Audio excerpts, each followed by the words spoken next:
you, and then if they pay that kind of insurance, it costs them so much that they have to pay you less money. You know, we're talking about a situation where we've got veterans coming home who have an issue that are going to the people that we the people fund to help them, and in helping them, they're being stripped of their fundamental rights. Yeah. Like it seems to me to be a deliberate action, because I'll tell you what, you've said today that 40,000 Iraq veterans are now actively resisting the war. And not veterans. A lot of them are resisting before they even go. So 40,000 troops at least. Yeah. Well, my point is that these people are all trained. They're all, relatively strong-minded, strong-bodied, individuals who now have a reason to resist and a reason to dissent against this government. It only makes sense to me that if this is indeed a fascist, communist, Soviet-style police state government that we're living under, which I firmly believe that we are, if the RNC was any kind of example of that. I couldn't imagine a better example except the RNC of 2004. What is that but history repeating itself? I don't find it to be any surprise that the issues that our troops are going to be coming home with are going to be used to disarm them and thus make them weaker overall, because though you guys are going to be the people who are most disillusioned, most disenfranchised, and most capable of stopping and doing something about it. And thanks to all the support the troops propaganda among the most respected in society as well today, more than ever before, I think. But I hesitate to say that the term that we are under attack is a demographic is accurate, but we are definitely experiencing what could be a deliberate campaign of disenfranchisement.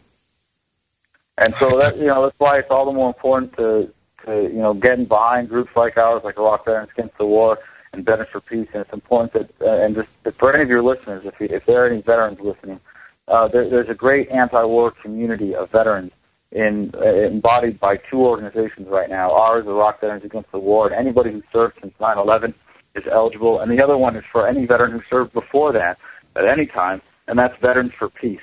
And they're not just a parent organization, but they've been great, and we've formed an incredible community, national community of anti-war veterans, and it's really essential that we know. Hello. Society, and we don't. Oh no, there you are. So, if any of your listeners are eligible, please check out our website. You can join online at ivaw.org and veteransforpeace.org. And really, we need all the help we can get right now, so I'd appreciate that.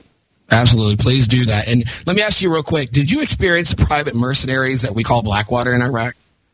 Yeah, I was in the Siege of Fallujah in 2004. Hello, you have a caller. To accept the call, press 1. Hello? Sorry about that. Tin Can Radio here at Revere Radio there, Bubba. All right, no worries. The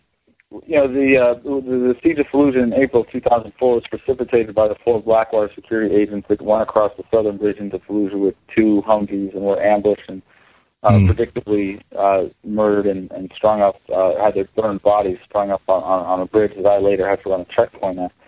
So, yeah, we saw it. And people say, the anti-war movement, it's so bad for the troops' morale. Well, yeah. Yes, it's bad for morale. Seeing guys living on the other side of base in air-conditioned hooches with better weaponry. I know, right? With our guys waiting. And with our guys waiting, what was this? I read sometimes six hours to eat in lines. Yeah. That's beyond the pale in terms of gross negligence of our people over there. Beyond the pale. Right, and then you got companies like Blackwater or like Halliburton that was doing the water purification in Camp Fallujah, and we weren't able to drink any of the water because it was poisonous. In a sense, literally poisoning the troops when they're getting paid to clean our water. So we had to drink bottled water. So then other military contractors got involved, and we had to ship in water from Syria. And now there's a whole other layer of people that are profiting off the war. And then you have they installed shower trailers too, where they have faulty electricity, and troops actually died, were electrocuted by faulty wiring in these shower trailers in Iraq. So, but what we really have to grasp as a country isn't just that, all these things about the war, but that it is any of the details, but to accept that it is fundamentally corrupt, that our government carrying out this war and engaging in the propaganda campaign to support it and perpetuate it and all the lies that are keeping it going, it is fundamentally, at its core, corrupt. And that there are no benevolent causes behind it. And not only that, but let's be honest, it was a mistake. It was not a mistake. It was a crime. It was based on lies, and that the guys that died over there have died for nothing. And when we can get past that and say, all right, well, then let's stop the next one from happening. Because I hate to hear this, they died in vain argument. We can't let them have died in vain if we pull out. Well, you know what? If you put your fingers in a lawnmower and you get a couple cut off by accident, you don't have to put your whole arm in up to the elbow so that your fingers weren't lost in vain. The whole argument is just a frivolous emotional manipulation. It really is. Hey, Adam, we're going to... Go ahead and finish up. Go ahead. Well, sorry about that, man. We're going to take calls for the last 10 minutes while you're here so we can get some of the people to give you a little, a few words of encouragement. So if you've got any kind of questions or comments for Adam, go ahead and give us a call at 1-877-738-3730, 1-877-738-3730. And while we're waiting for the call, Bob Barr, nailing to the cross on me. Adam, are you there? Well, yeah, go ahead. Bob Barr. We're talking about Bob Barr. Well, man, if anybody, have you been following that whole Snubgate, as it's being called now online? I'm sorry. Repeat that again. What'd you say? Have you been following? You were familiar with what happened at the press conference last week? Oh, absolutely, and that's what I'm asking. What is your perspective? I mean, what did he do other than not fulfilling his commitment, which I think is a scummy thing to do? You should at least fulfill your commitment, make an appearance, or speak out and separate yourself if you've got to, but fulfill your commitment. But I want to hear what you think. Well, I think it's really tragic because I'm a big supporter of the Libertarian Party. I'm a lifetime member, and I really think that, when this revolution is ready to be manifest in our actual governance, that the Libertarian Party is going to be one of, if not the mechanism by which it expresses itself in terms of electoral politics. And I've never been I never really liked Barr personally, but if he was a man that was nominated and he was capable of it, and he was, he made it clear that his transformation was complete and genuine, then I was all about supporting him as a standard bearer for this year. And I was really excited that we were going to get a lot more votes as a party than we have historically, and even running Bob Barr, former congressman, for president, rather than Bob Barr, libertarian, for president. And that's really irked a lot of people, and including myself. But I was still willing to support him until what he did to Ron Paul at his press conference. And so I really think that, he had his press conference 2 hours later. And when I went to that, I was willing to give him the benefit of the doubt. I thought, all right, well, maybe he's got a reason I didn't understand. Maybe he had a personal issue. Who knows? But look, I'll hear him out. But I was a little upset. And then I heard him prattle on about leadership for 10 minutes. And it was absolutely nonsense. And it was disgusting. I was sitting in the back of the room fuming, so I stood up and actually raised my hand and waited for Russ Bernier to call on me.